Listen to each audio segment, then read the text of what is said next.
तो हाँ जी, देखो जी, ये इस जातक की, सुशील की जन्म कुंडली का चार्ट है। इनकी कुंडली बनी है सिंह लगन की।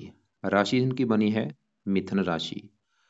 तो अगर इनकी कुंडली की बात की जाए तो कुंडली देखो जी, वैसे तो तकरीबन अच्छी है, लेकिन फिर भी एक दो ग्रह है जो थोड़ा सा खराब फल दे सकता है, जो कि मैं पूरा विस्तार से आपको समझाऊंगा। और जैसे कि देखो जी, आपने मेरे से पहले कुंडली बनाई है, मैंने आपको बताया था कि जो कुंडली होती है इसमें टोटल 12 ग्रह होते हैं, और इन 12 ग्रहों से कुछ ना कुछ देखा जाता है। और वो 12 ग्रह यहाँ पे मैंने लिख दिए हैं।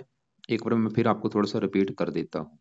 ये जो एक लिखा है, ये इस जातक का पहला ग्रह है, जो कि पहले घर से इसका हम रंग रूप, इसकी पर्सनैलिटी, सेहत, स्वभाव, हम ये चीजें देखेंगे।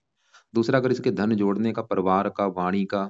तीसरा घर छोटे भाई बहन। चौथा घर माता, मकान, वाहन। पांचवा घर बच्चों का है। छठा शत्रु, रोग, कर्जा। सातवां घर पत्नी। आठवें घर से उम्र। नौवें घर से भाग्य है। दसवां घर काम काज। 11वां घर है लाभ। और 12वें घर से इनके जो खर्चे हैं वो देखेंगे। मतलब जो कुछ देखना है हमें वो घर देखना होता है, और घर का जो मालक है वो मालक देखना होता है। अब देखो जी, बात करते हैं भविष्यवाणी की। भविष्यवाणी में होता क्या है, ये जो ग्रह होते हैं इनका जो असर है वो हमारे जीवन के ऊपर हमेशा रहता है, लेकिन इनका असर कई गुना बढ़ जाता है इनकी दशा आने पर। मैंने क्या बोला, इनका जो असर है, इस सभी 9 ग्रहों का असर इस जातक के ऊपर पड़ रहा है, लेकिन सबसे ज्यादा इसके ऊपर जो अभी असर है वर्तमान में, वो है इस बुध ग्रह का। क्यों? क्योंकि बुध की इसके ऊपर चली हुई है अभी बड़ी महादशा, जो कि 11वां महीना 21 से चली है, और ये अभी काफी लंबी दशा है, 38 में खत्म होगी। तो इसकी वजह से बुध का इसके जीवन के ऊपर बड़ा असर है। इसकी मतलब लाइफ में अभी जो भी चीजें होंगी, जो भी सुबह से लेकर रात तक आप समझ लो, जो भी चीजें हो रही हैं लाइफ में, वो कहीं ना कहीं कारण बुध है। और दूसरा जो असर हमारे ऊपर होता है जिसकी होती है अंतरदशा, वो भी देखो जी बुध की है, जो कि 11वां महीना 21 से चली है, और चौथा महीना 24 में खत्म हो जाएगी। तो बुध की जो छोटी दशा है वो तो अभी खत्म हो जाएगी चौथा महीना 24 में, लेकिन जो महादशा है वो तो देखो जी 38 में खत्म होनी, जिसका बड़ा असर है। वो दशा अभी काफी लंबी अभी चली है, कुछ साल हुए हैं अभी, तो काफी लंबी दशा है। तो सबसे पहले हम बुध की ही बात करेंगे कि बुध इसका है कैसा, इसको क्या अच्छे बुरे फल देगा। अच्छे बुरे फल देखो जी पहले भी दे रहा था, बस दशा में क्या होता है, वो अच्छा बुरा फल कई गुना बढ़ जाता है। ऐसा नहीं कि बुध अभी ही अ, अच्छा बुरा फल देगा, वो बचपन से ही देता आ रहा है इसको अच्छा बुरा फल। बस दशा में अच्छा बुरा फल बढ़ जाएगा। तो बुध इसका बैठा है कुंडली के यहाँ पे 7वें घर में। और 7वें घर से हम काफी चीजें देखते हैं, लेकिन जो मेन 3 चीजें इस घर से देखी जाती हैं, एक तो इस घर से हम इस जातक की पत्नी का सुख देखेंगे। इसके अलावा 7वां घर दिल्ली की इनकम का भी है, इसकी जो दिल्ली की इनकम है वो हम इस घर से देखेंगे। और साझेदारी के कामों का भी घर है, अगर ये पार्टनरशिप में काम करता है फायदा होगा या नहीं 7वें घर से। तो मेन 3 चीजें हम इस 7वें घर से देखते हैं। अब देखो जी, इसके लिए हमें 7वें घर में जो लिखा है 11 नंबर, 11 है कुंभ राशि, मालक है शनि। तो हमें 7वें घर का मालक शनि भी देखना पड़ेगा। और शनि के अलावा 7वें घर में बुध और राहु बैठे हैं, इन दोनों को भी देखना पड़ेगा। और इन दोनों के अलावा इस 7वें घर के ऊपर दृष्टि किसकी है, केतु की और गुरु की, इनको भी देखना पड़ेगा। मतलब कम से कम 5 ग्रह देखने पड़ेंगे इस 7वें घर की चीजों को देखने के लिए। खासकर 7वां घर पत्नी का होता है, तो आप समझ लीजिए इसकी पत्नी का अगर सुख देखना है तो 4-5 ग्रहों को देखना पड़ेगा। तो सबसे पहले देखो जी, 7वें घर में यहाँ पे जो राहु बुध में से मैं पहले राहु की बात करता हूँ कि राहु इसका कैसा है। तो इसका जो राहु है, ये 7वें घर में बैठा है यहाँ पे शनि के घर में। शनि को अपना मित्र मानता है राहु। लेकिन देखो जी, राहु एक ऐसा ग्रह है जिस घर में भी बैठता है उस घर को लेकर ये दिक्कतें पैदा जरूर कर देता है। किसी भी घर में बैठा हो, तीसरे चौथे जिस घर में बैठता है, क्योंकि इसका एक नेचर है, जिस घर में बैठता है उस घर की हानि कर देता है। तो कहने का मतलब ये है कि राहु यहाँ पे बैठा है 7वें घर में, पत्नी घर में। तो राहु उस जातक की पत्नी को लेकर दिक्कतें पैदा करेगा, कोई ना कोई। क्या दिक्कतें पैदा करेगा? या तो क्योंकि इसकी शर्त होती है राहु की, राहु मतलब एक शर्त पूरी कर देता है। जब भी 7वें घर में होता है एक शर्त क्या पूरी करता है, जहां तो ऐसे लोगों का विवाह होता नहीं, या विवाह होता है देरी से होता है। मतलब शर्त पूरी करता है, जहां विवाह होता नहीं या देरी से होता है, या विवाह अगर हो भी जाता है पत्नी से तलाक हो जाता है, या पति पत्नी में लड़ाई झगड़े होते रहते हैं। तो इन चीजों में कोई एक चीज इस जातक के साथ होगी, जहां तो इसकी पत्नी से इसकी रोजाना लड़ाई झगड़े होते रहेंगे, पत्नी से बनेगी नहीं। या इसका जो विवाह है वो देरी से होगा, या पत्नी से तलाक हो सकता है। मतलब कोई ना कोई दिक्कत पैदा करेगा राहु। कब करेगा? खासकर इसकी जब दशा चलेगी उस समय इसका बुरा फल कई गुना बढ़ जाएगा। और कई बार राहु देखो जी दूसरी जाति की लड़की से भी विवाह कराता है, कोई अदर कास्ट की लड़की से विवाह होता है, काफी चीजें हैं। मतलब इसका एक, इसने एक चीज देनी है यहाँ पे साथ में अगर बैठ के कोई भी चीज दे देगा। अगर दूसरी जाति की लड़की से विवाह करा दिया फिर दूसरा कोई बुरा फल नहीं देगा। तो अब देखो जी, मैंने जैसे बोला था पत्नी के लिए चार पांच ग्रह देखने पड़ेंगे, हमने भी खाली राहु को देखा है। वैसे राहु का जो बुरा फल है वो अगर यहाँ पे मिलेगा, कम मात्रा में मिलेगा, क्योंकि राहु यहाँ पे शनि ग्रह में बैठा है, मित्र राशि है, बुरा फल देगा भी तो कम मात्रा में, अगर लड़ाई झगड़े होंगे भी कम मात्रा में। अब देखो जी सवाल है कि इसका कोई उपाय करना है या नहीं। उपाय देखो जी, अगर ये जातक को लड़ाई झगड़े पत्नी से होते हैं कि पत्नी से नहीं बनती, और खाली ये नहीं कि पत्नी से लड़ाई झगड़े, ये राहु इसकी पत्नी को कोई गुप्त रोग भी दे सकता है। साथ में घर में बैठ के राहु इसकी पत्नी को गुप्त रोग भी दे सकता है, जैसे कि प्रमेह, मधुमेह, या गुप्त अंगों से रिलेटेड कोई गुप्त रोग पैदा कर सकता है, बीमार कर देगा मतलब। अब देखो जी, अगर इस जातकों को लगता है कि हाँ भाई पत्नी संबंधी दिक्कत है, या कोई बीमारी को लेके है, या पत्नी से लड़ाई झगड़े होते रहते हैं, फिर तो ये राहु के उपाय जरूर करे। लेकिन अगर इसको लगता है कि कोई दिक्कत नहीं है भाई, पत्नी से मेरी अच्छी बनती है, कोई दिक्कत नहीं है, फिर राहु के उपाय नहीं करने। लेकिन अगर दिक्कत है तो क्या उपाय करने हैं, इसको शांत करे, इसका बल कम करे। बल कम कैसे होगा, ये जातक इसका राहु का दान किया करे, इसका दान करता रहे। और दान की वीडियो मैं आपको भेज दूंगा, वो देख लेना। दूसरा पाए, ये जातक अगर ज्यादा कष्ट है तो राहु कवच का पाठ भी पढ़ा करे। कवच का पाठ हो गया, राहु स्रोत का पाठ हो गया, ये दो पाठ इस जातक ने रात के समय पढ़ने हैं। इसकी वजह से पत्नी से लड़ाई झगड़े नहीं होंगे, और ना ही पत्नी बीमार होगी, बीमारियों से पत्नी बचेगी। और कई बार ये जो गुप्त रोग है ये जातकों को भी दे सकता है, जो सुशील है इसको भी, क्योंकि साथ में घर से गुप्त रोग देखा जाता है। जो हमारे गुप्त अंग होते हैं, गुप्त अंग आठवें घर से, गुप्त रोग सातवें घर से, तो ये जातकों को भी छोटा मोटा कोई गुप्त रोग पैदा कर सकता है, खासकर अपनी दशा आने पर। तो इसलिए मतलब राहु के ये उपाय जरूर करे, कवच स्रोत का पाठ रात को पढ़ लिया करे, दान इसका कर दिया करे। क्योंकि मैंने बोला पत्नी के लिए पांच ग्रह देखने पड़ेंगे। अब देखो जी, राहु के साथ ही बुध बैठा है, और सबसे जरूरी इसकी बात अभी करनी है, क्योंकि बुध की दशा चली, हमें पता होना चाहिए दशा कैसी जाएगी। बुध देखो जी कहाँ बैठा है, सातवें घर में शनि राहु के साथ, और बुध यहाँ पे जो बैठा है ये शनि का घर है, और शनि बुध का अति मित्र है। मतलब बुध अपने अपने मित्र के घर में आके बैठा है। लेकिन बुध के इस कुंडली में अपने दो घर हैं। वो दो घर हैं, एक तो ये इस घर का मालिक है 11वें घर का, और ये इस घर का मालिक है दूसरे घर का। दूसरा 11वां, ये दोनों घर हैं इस बुध के। दूसरा घर देखो जी इस जातक के धन जोड़ने का है, कि अपनी लाइफ में धन जोड़ेगा कितना। दूसरा घर इसके परिवार का भी है, और दूसरा घर इसकी वाणी का भी है। अब देखो जी दूसरे घर में 6 लिखा है, जो कि कन्या राशि, मालक है बुध। मतलब दूसरे घर का जो मालक बुध है, तो धन जोड़ने के लिए हमें बुध को देखना पड़ेगा, और वो कहाँ बैठा आके, पत्नी के घर में। मतलब धन चला गया पत्नी के घर में। बुध ये दिखा रहा है कि इस जातक को कोई ऐसा कनेक्शन हुआ है, क्योंकि धन का पत्नी से कनेक्शन हो चुका है, मतलब पत्नी के आने के बाद इसकी लाइफ में धन आना शुरू होगा, या फिर पत्नी इसको धन कमा के देगी, या फिर इसकी जो पत्नी है वो धनी होगी। बुध ये दिखा रहा है। और बुध इस कुंडली के 11वें घर का भी मालक है, लाभ का, इच्छा पूर्ति का, आमदन, बड़े भाई बहन। लाभ चला गया पत्नी घर में, इच्छा पूर्ति चलेगी पत्नी घर में, आमदन चलेगी पत्नी घर में। बुध ये भी दिखा रहा है कि पत्नी आएगी तो आमदन बढ़नी शुरू हो जाएगी इसकी, पत्नी आएगी इसकी इच्छाएं पूरी होनी शुरू हो जाएंगी। बुध मतलब ये दिखा रहा है कि इसकी भाई पत्नी के आने के बाद ही असल में इसकी किस्मत चमकेगी, क्योंकि धन का मालिक पत्नी घर में है, लाभ का मालिक पत्नी घर में है। और अभी जो बुध की दहा चली है, ये समय इसका अच्छा है, इसमें मतलब इसको बुध अच्छे फल ही देगा, 100 में से समझ लो 100% अच्छे फल देगा। अच्छा समय इसका शुरू हो चुका है, अच्छे फल मतलब अच्छे फल जो थे वो बढ़ जाएंगे। अब अच्छे फल क्या बढ़ेंगे, क्योंकि बुध दो घरों का, इन दो घरों को एक्टिवेट करेगा। धन का मालिक है, लगन को भी देख रहा है, ये जातक को धनी भी बना देगा, परिवार का सुख अच्छा, वाणी अच्छी कर देगा, आमदन के लिए अच्छा है, इच्छाएं पूरी करेगा। और बुध पत्नी के लिए अच्छा है, पत्नी बुद्धिमान होगी, पत्नी से अच्छी बनेगी। भाई बुध के और भी हजारों अच्छे फल है। बुध देखो जी बिजनेस का भी कारक होता है, इसकी इच्छा होगी बिजनेस करने की।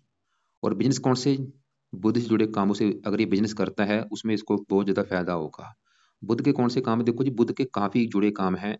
जैसे कि बुध का काम होता है लिखने का, कोई भी काम होगा, लेखन, प्रकाशन, पत्राचार, पढ़ाने का काम, वाणी से जुड़ा काम, जिसमें वाणी की जरूरत होती है। वाणी जैसे कि जो अध्यापक होते हैं, या कोई ज्योतिषी हो गया, या सेल्समैन हो गए, टाइपिस्ट, हरे हरे रंग से जुड़ा कोई काम हो गया, कंप्यूटर से जुड़ा कोई भी काम हो गया, काफी बुध के मतलब जुड़े काम है, उनसे जुड़ा ये काम कर सकता है। तो अभी देखो जी, हमने क्या देखा, हमने देखा कि बुध इसका है बहुत ही अच्छा, लेकिन एक नेगेटिव बात है। नेगेटिव बात क्या है कि बुध इसका जो है तो अच्छा, लेकिन वो अस्त बैठा है और साथ में राहु बैठा है, थोड़ा सा पापी ग्रह के साथ भी है। वैसे दोनों आपस में मित्र भी हैं, लेकिन फिर भी देखो जी, बुध के जो अच्छे फल हैं उसमें कमी आ जाएगी। अच्छे फल देगा जरूर, लेकिन अच्छे फलों में कमी आ रही, कारण सबसे बड़ा वो अस्त बैठा है। तो अगर आप चाहते हैं इसके जो अच्छे फल हैं, बुध के अच्छे फल कई गुना ज्यादा इस जातक को मिलने मिलें, तो क्या करना चाहिए? तो बुध के देखो जी, बल बढ़ाने के लिए जातक पहला पाए, ये बुध का सुबह के टाइम मंत्र जाप किया करे। रोजाना इसका देखो जी, जितना मंत्र करेगा, एक दो तीन माला जितना कर सकता है रोजाना मंत्र किया करे। सुबह के टाइम, रात को भी कर सकता है, दोनों टाइम भी कर सकता है। मंत्र है ओम बुम बुद्धाय नमः। बुधवार से स्टार्ट कर लेगा, चाहे सुबह कर ले, चाहे रात को कर ले, चाहे दोनों टाइम कर लिया करे। इसकी वजह से बुध का अच्छा फल जो है कई गुना बढ़ेगा। इसके अलावा इसके और भी जो उपाय हैं, और इस मंत्र से भी जो बेस्ट उपाय है वो है इसका, ये जातक पन्ना रत्न धारण करे, जो कि सबसे बेस्ट उपाय है। पन्ना देखो जिसने लेना है अपने वजन के बराबर। अगर इसका वेट है 80 किलो, तो 8.25 रत्ती का ले ले। 70 किलो है तो 7.25 रत्ती का पन्ना ले ले। लेने के बाद उसको चांदी में जड़वा लेना है, और धारण करना है शुक्ल पक्ष के पहले बुधवार को सुबह के टाइम, राइट हैंड की सबसे छोटी उंगली में। और धारण करने से पहले कच्चे दूध में या गंगा जल में धो के फिर इसको धारण करना है। और धारण करने से पहले एक माला बुध का मंत्र आप कर लेना कि आपका मैं रत्न धारण करने लगा हूँ। तो देखो जी, मैंने क्या क्या बोला, एक तो मंत्र बोला है, दूसरा पन्ना रत्न बोला है, तीसरा उपाय है ये जातक हरे कपड़े ज्यादा पहना करे, हरी वस्तुओं का ज्यादा यूज करे। हरे रंग का दान कभी नहीं करना, बल्कि हरी वस्तुएं ज्यादा यूज करनी है। इसके अलावा बुध के देवता गणेश जी की पूजा उपासना कर सकता है। काफी उपाय है, लेकिन जो मेन उपाय है देखो जी, एक तो मंत्र होगा, वो तो है सबसे जरूरी, और पन्ना रत्न हो गया।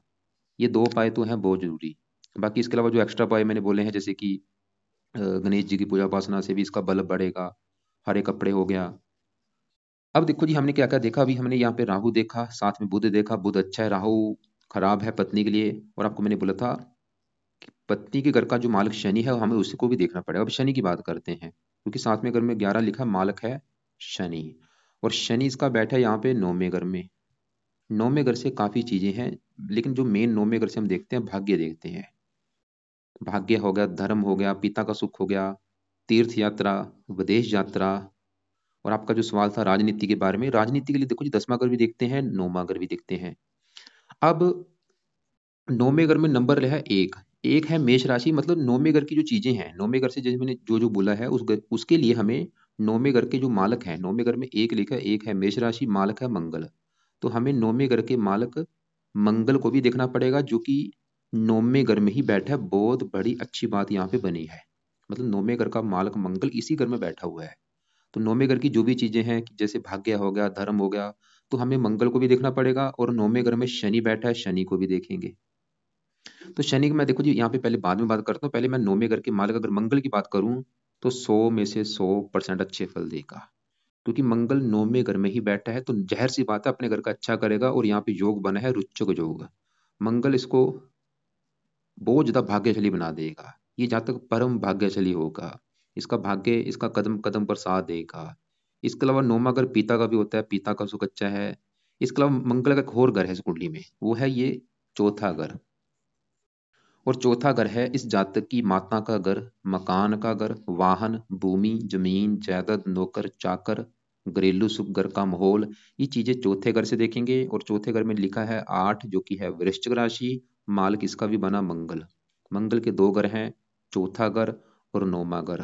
तो मंगल देखो जी, एक तो 9वें घर में बैठा है, 9वें घर का करेगा अच्छा, और मंगल चौथे घर को भी अच्छा करेगा। और मंगल की एक अच्छी बात क्या है कि मंगल की 3 दृष्टियां होती हैं। चौथी यहाँ पे, 7वीं यहाँ पड़ेगी तीसरे घर के ऊपर, और 8वीं अपने ही घर को देख रहा है। मतलब यहाँ से बैठा बैठा अपने घर को देख रहा है, और अपने घर का बड़े लेवल पे अच्छा कर देगा। चौथा घर है इसकी भूमि, जमीन, जायदाद का। ये जातक बड़ी भूमि संपत्ति का स्वामी होगा, इसके पास जमीन जायदाद होगी, नौकर चाकर सुख सभी मिलेंगे। भूमि, जमीन, जायदाद, नौकर चाकर, गाड़ी, घर हो गया, और माता को सुख अच्छा हो गया। 9वां अगर पिता का ही, 8वां अगर इसकी उम्र है, पिता की उम्र लंबी कर देगा मंगल। मंगल वैसे भी भूमि कारक है, भूमि के लिए अच्छा है। भाई का कारक है, भाई के लिए अच्छा है। तो मंगल भाई इसका और भी हजारों अच्छे फल देगा, रुच्च जो बना हुआ है। और जैसे कि मैंने बोला, ये 9वां घर राजनीति का भी, राजनीति के लिए अच्छा है मंगल। अब देखो जी, हमने मंगल देखा जो कि है बड़े लेवल पे अच्छा। अब इसी घर में जो शनि है, तो सवाल है कि शनि कैसे, तो शनि भी देखो जी 9वें घर में बैठा है, लेकिन 9वें घर में जो एक लिखा है मेष राशि, जो कि शनि की है नीच राशि, जो कि एक नेगेटिव बात है। मंगल ये जो एक है मेष राशि में उच्च का बैठा है, इसकी वजह से अच्छा है, लेकिन शनि की ये नीच राशि है मेष राशि, और नीच का घर है अच्छा नहीं होता, तो शनि इसको देगा बुरे फल। लेकिन वो बुरे फल इसको नहीं दे पाएगा, क्योंकि साथ में ही मंगल अपने घर में बैठा है।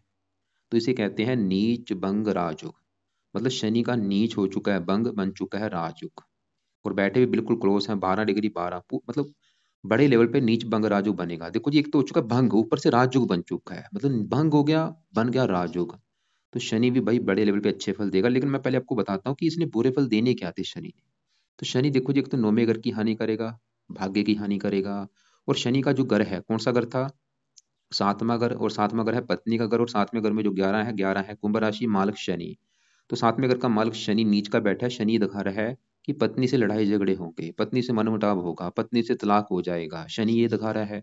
और शनि छठे घर का मालक है, छठा घर शत्रु रोग कर्जे का, ननिहाल का, ननिहाल को लेकर दिक्कतें बड़े लेवल पे आएंगी, ये जातक कर्जदार होगा, रोगी होगा। लेकिन जैसे मैंने बोला कि मंगल साथ में बैठ चुका है, तो नीच भंग राजयोग की वजह से जो शनि के बुरे फल हैं नहीं मिलेंगे। लेकिन अगर आपको लगता है कि ऐसे इसको मतलब दिक्कत है, ये बुरे फल मिलते रहते हैं, जैसे कि बुरे फल क्या हैं कि भाई पत्नी से लड़ाई झगड़े होते रहते हैं, इसको ननिहाल को लेकर दिक्कतें हैं लाइफ में, या रोगों से परेशान है, वैसे पत्नी संबंधी दिक्कतें आने का कारण मैंने राहु भी बोला है। लेकिन फिर भी मतलब कहने का मेरा मतलब ये है कि शनि के एक तो उपाय जरूर करे, ताकि बिल्कुल शनि जो है वो बिल्कुल अच्छा हो जाए। तो शनि के लिए क्या करना है, पहला उपाय, ये जातक हर शनिवार को शनि मंदिर में माथा टेक के जरूर आया करे। दूसरा उपाय, रात के समय शनि चालीसा का पाठ भी पढ़ सकता है।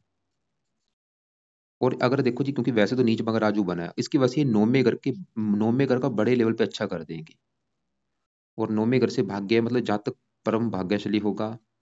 और इसके अलावा 9वां घर पिता का है, पिता के लिए अच्छा है। और इसके अलावा जैसे राजनीति के लिए बहुत अच्छा है, राजनीति 9वें घर से देखते हैं, तो ऐसे कहते हैं कि ऐसे लोग राजा से कम नहीं होते हैं, मतलब राजनीति में बड़े लेवल पे इसको सफलता मिलेगी, ये योग दिखा रहा है। तो 2 उपाय फिर भी इससे कराओ कि शनि मंदिर जाया करे, शनि चालीसा का पाठ रात को पढ़ लिया करे। अब देखो जी, हमने यहाँ पे राहु बुध देख लिया है, मंगल शनि देख चुके हैं। अब इसके यहाँ पे हम सूर्य और शुक्र की बात करते हैं, जो कि बैठे हैं 8वें घर में। सबसे पहले मैं यहाँ पे शुक्र की बात करता हूँ।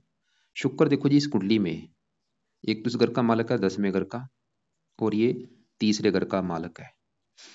तीसरा घर होता है पराक्रम का, कि जातक पराक्रमी कितना होगा, मेहनती कितना होगा, उद्यमी कितना होगा।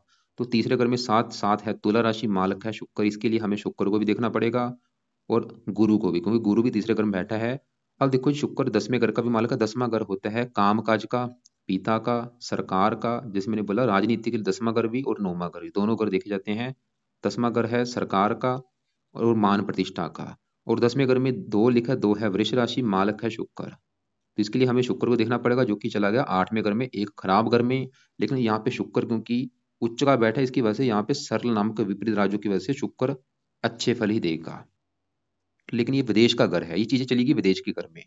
शुक्र ये दिखा रहा है कि इसका काम काज बहुत अच्छा होगा, लेकिन जन्मभूमि से दूर जाके, क्योंकि जन्मभूमि से दूर जाके बैठा है, उच्च का बैठा है, मतलब काम काज अच्छा होगा जन्मभूमि से दूर जाके।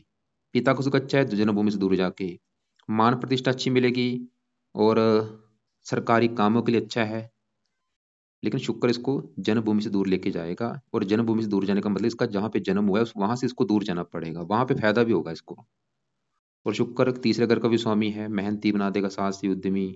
8वें घर का अच्छा कर देगा, उम्र के लिए अच्छा है। और भी क्योंकि शुक्र देखो जी मालव्य योग लेके बैठा है, उच्च का बैठा है, तो मालव्य योग की वजह से इसको लाइफ में सभी सुख मिलेंगे, अच्छा घर, अच्छी गाड़ी, भूमि जमीन जायदाद। क्योंकि शुक्र इन चीजों का कारक है, लग्जरी लाइफ का स्वामी है, तो लग्जरी लाइफ का सुख मिल जाएगा। अब साथ में सूर्य बैठा है, सूर्य का जो अपना घर है वो है ये पहला घर। और पहला घर इस जातक का शरीर है, अगर आपने इसका शरीर देखना है, शरीर की बनावट देखनी है, हेल्थ देखनी है, स्वभाव, रंग रूप, पर्सनैलिटी, सर मस्तक, पहले घर से, पहले घर में नंबर है 5, जो कि सिंह राशि, मालक है सूर्य है। तो इन चीजों के लिए हमें सूर्य को देखना पड़ेगा। और सूर्य के अलावा पहले घर में केतु है, उसको भी देखेंगे। तो सूर्य देखो जी, सवाल की अच्छे जो बुरे है, सूर्य इसको अच्छे फल भी देगा, बुरे फल भी देगा। बैठा है 8वें घर में, वैसे तो खराब घर है, लेकिन यहाँ पे बैठा है मित्र राशि में, गुरु की राशि है। सूर्य अच्छे फल ये दे देगा, उम्र लंबी कर देगा। सूर्य एक तो उम्र लंबी करेगा, और शरीर इसका चला गया ये भी 8वें घर में, जन्मभूमि से दूर लेके जाएगा सूर्य भी इसको, जन्मभूमि से दूर जाना पड़ेगा। और सूर्य जो बुरा फल देगा, ये शरीर का मालक है, हेल्थ खराब करेगा, हेल्थ को लेके दिक्कतें आएंगी, स्वास्थ्य खराब कर देता है। और पहले घर में जो केतु बैठा है वो भी इसकी हेल्थ खराब करेगा। तो मतलब सूर्य हमने देखा वो हेल्थ के लिए अच्छा नहीं है। और देखो जी एक और बात, जो बंदा राजनीति में सफल होता है उसका सूर्य अच्छा होना बहुत जरूरी है, क्योंकि सूर्य है सरकार का कारक, राजनीति का कारक। जैसे दो दो घर मैंने बोले हैं, दो घरों से राजनीति देखी जाती है, और राजनीति का ग्रह कौन सा है? सूर्य है। सूर्य अच्छा है बंदा तभी राजनीति में सफल होता है। तो अगर ये राजनीति में जाना चाहते हैं, इसको सूर्य के पाठ पूजा उपाय करने पड़ेंगे, क्योंकि वो 8वें घर में बैठा है, उसको हम अच्छा नहीं ज्यादा कहेंगे। तो सूर्य के पाठ जरूर पढ़े। तो सूर्य के उपाय में से पहला उपाय, इसके दो एक दो पाठ जरूर पढ़े। एक तो सूर्य कवच का पाठ पढ़ा करे, और दूसरा सूर्य आदित्य हृदय स्रोत का पाठ पढ़ा करे। चाहे दोनों पढ़ ले, चाहे दोनों में से खाली जो आदित्य हृदय स्रोत का पाठ है ये बेस्ट है, ये जरूर पढ़े आदित्य हृदय स्रोत का पाठ। ये चाहे पढ़ लिया करे, सुन लिया करे सुबह के टाइम। सूर्य को जल कभी नहीं देना, क्योंकि सूर्य यहाँ पे बाल अवस्था में बैठा है, बल भी उसका कम है, बल हमें बढ़ाना पड़ेगा। बल कैसे बढ़ेगा? ये पाठ से इसका बल भी बढ़ेगा, अच्छा बल भी बढ़ेगा, बुरा फल कम भी होगा। अब ये जो पहले घर में केतु बैठा है, ये भाई इसका अच्छा नहीं है, क्योंकि केतु पहले घर में सूर्य के घर में बैठा है, सूर्य को अपना शत्रु मानता है। तो केतु पहले घर का थोड़ा सा नुकसान कर देगा। पहला घर जैसे इसका शरीर है, तो हेल्थ खराब कर देता है, हेल्थ को लेकर दिक्कतें आती हैं। इसके अलावा सूर्य केतु क्रूर है, अग्निग्रह है, थोड़ा सा जातक गुस्से वाला भी होगा, जिद्दी भी होगा, क्रोधी भी होगा। और खासकर केतु का जो बुरा फल है वो ज्यादा इसकी दशा में मिलेगा। जब भी इसकी दशा, वैसे तो लाइफ टाइम बुरा फल देता रहेगा, हेल्थ मतलब खराब छोटी मोटी होती रहती है, लेकिन बुरा फल बढ़ जाता है दशा में। तो अभी छोटी दशा इसकी चलेगी चौथा महीना 24 के बाद। तो ये केतु की उस समय जो दशा छोटी चलेगी, उस समय हेल्थ थोड़ी सी ज्यादा खराब होगी। लेकिन इस जातक अगर चाहता है कि ऐसी कोई दिक्कत ना आए, तो केतु का एक तो दान, कुत्तों को जो रोटी है वो डाल, रोटी का दान करे। और भी केतु के जो दान है वो मैंने एक वीडियो बनाई हुई है, क्या क्या दान होते हैं, उनमें से जो इसको दान सही लगता है वो दान इसका किया करे। और दूसरा पाए, जब तक केतु की इसकी दशा चलेगी, तो केतु कवच का इसने पाठ जरूर पढ़ना है। तो यहाँ पे आपको मैं दिखा देता हूँ, ये दशा देखो जी, इसकी जो दशा भी चलेगी छोटी, ये चौथा महीना 24 से लेके चौथा महीना 25 तक 1 साल की दशा होगी। उस समय हेल्थ खराब हो सकती है, मानसिक चिंता होना, ऐसी दिक्कतें आ सकती हैं। तो केतु का दान हो गया, और केतु कवच का पाठ और स्रोत का पाठ, चाहे दोनों पाठ पढ़ ले, चाहे खाली एक पाठ केतु कवच का रात को जरूर पढ़ा करे, ताकि इसका बुरा फल इसको ना मिले। अब देखो जी, यहाँ पे गुरु की बात करते हैं। गुरु इस कुंडली के दो घरों का मालक है, एक तो इस घर का, और यहाँ पे वैसे एक योग भी बना है। योग क्या बना है? शुक्र बैठा है गुरु घर में, गुरु बैठा है शुक्र घर में। स्थान परिवर्तन जो हुआ है इसकी वजह से शुक्र तकरीबन अच्छा है, गुरु भी अच्छा है। गुरु वैसे भी योग कारक है, 5वें घर का स्वामी है, पंचमेश है, लग्नेश सूर्य का अति मित्र है।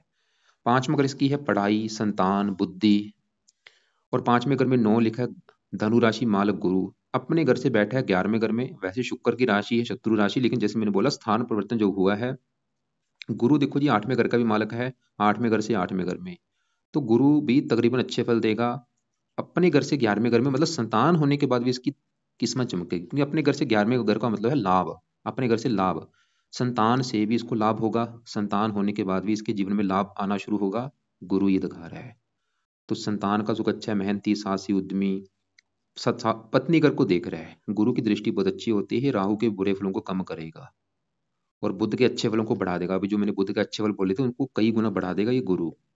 गुरु 9वें घर को देख रहा है, 9वें घर का अच्छा कर देगा, मित्र राशि है, गुरु भी इसका अच्छा है। और भी काफी अच्छे फल हैं। अब देखो जी, चंद्रमा बच्चा है, 12वें घर का स्वामी मार्किश है, 11वें घर में बैठा है। ये आमदन अपनी दशा में खर्चे बढ़ा देगा। इसकी जब भी दशा चलेगी चंद्रमा की, उस समय खर्चे बढ़ जाएंगे। तो मैं एक बार फिर रिपीट करता हूँ, मैंने भी आपको क्या क्या उपाय बोले हैं। देखो जी, कुछ उपाय हैं सुबह के टाइम, कुछ है रात के समय। तो सबसे पहले नंबर पे तो जो जरूरी उपाय है वो है एक तो बुध के, क्योंकि बुध की दशा है उसकी, हमने अच्छे फलों को लेना है। तो अच्छे फल लेने के लिए मैंने क्या क्या बोला था, कि जहाँ तक बुध का मंत्र आप जरूर करे, चाहे सुबह कर ले, रात को कर ले, और पन्ना रत्न भी इसका धारण कर ले। बाकी अगर पत्नी से लड़ाई झगड़े हैं, पत्नी बीमार है, तो राहु का मैंने बोला था, राहु कवच का पाठ, स्रोत का पाठ दोनों रात को पाठ पढ़ लिया करे, और राहु का दान कर लिया करे। अगर ऐसी कोई दिक्कत नहीं है तो राहु का चाहे उपाय रहने दे। और शनि का तो जरूर करे, और शनि मंदिर जाया करे, शनि चालीसा का पाठ रात के समय पढ़ लिया करे। बाकी जो सूर्य के मैंने पाठ बोले हैं, सूर्य कवच और सूर्य स्रोत, सूर्य आदित्य हृदय स्रोत, ये दोनों पाठ इसने देखो जी सुबह के टाइम पढ़ने हैं। तो जो सुबह के उपाय हैं नोट कर लो, सूर्य कवच सूर्य आदित्य हृदय सुध का पाठ, ये दोनों पाठ हो चुके हैं सुबह के टाइम, संडे से स्टार्ट कर लेगा। और सुबह के टाइम ही बुध का भी मंत्र जाप सुबह के टाइम रख ले, उसको भी सुबह के टाइम कर लिया करे। और रात का जो उपाय है वो है शनि चालीसा का पाठ। और बाकी पत्नी संबंधी अगर कोई दिक्कत है तो राहु कवच का पाठ, स्रोत का पाठ भी रात को पढ़ लिया करे। इसके अलावा दूसरे ग्रहों के उपाय नहीं करने। और हाँ, केतु के जो उपाय हैं, जैसे मैंने केतु कवच का पाठ बोला है, वो भी रात को अभी शुरू कर लेगा जब इसकी दशा चलेगी। और ये दशा चौथे महीने से स्टार्ट होगी, उस समय केतु कवच का पाठ भी रात को पढ़ना है। और केतु का दान करना है, कुत्तों को रोटी डालनी है। और इसके अलावा देखो जी, इस जातक के जो भी और भी सवाल अगर कोई होंगे जहाँ कोई बात समझ ना लगी हो, तो ये जातक सवालों को लिख लेगा, कॉल करके मुझे पूछ ले। तो सवाल ये है कि राजनीति में आपका जो सवाल था कि जाना चाहिए या नहीं, भाई वैसे तो ये नौमा घर इसका बहुत अच्छा है, पावर में है। लेकिन जो सूर्य है वो थोड़ा सा पीड़ित है, 8वें घर में है। तो सूर्य के उपाय अगर करता है फिर तो इसको काफी फायदा होगा।